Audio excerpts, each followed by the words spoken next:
Hi, I'm Julie Brooks from Peaceful Place Organizers, based on beautiful South Shore and Cape Cod, Massachusetts.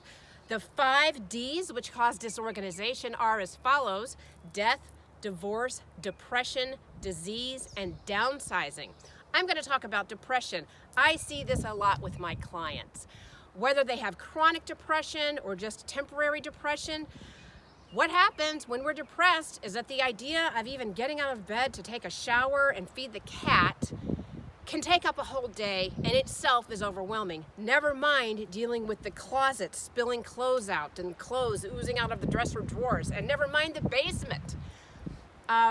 Sometimes what relieves depression is going out and doing a little retail therapy. That's another big driver of clutter that we see a lot.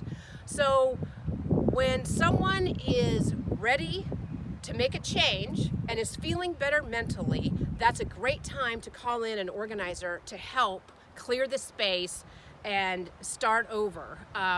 Because depression can cause people to stay stuck and overwhelmed. So hiring a professional organizer, we come with compassion, no judgment, and hands-on help, is a great way to make your space work for you going forward in the future. Thank you very much.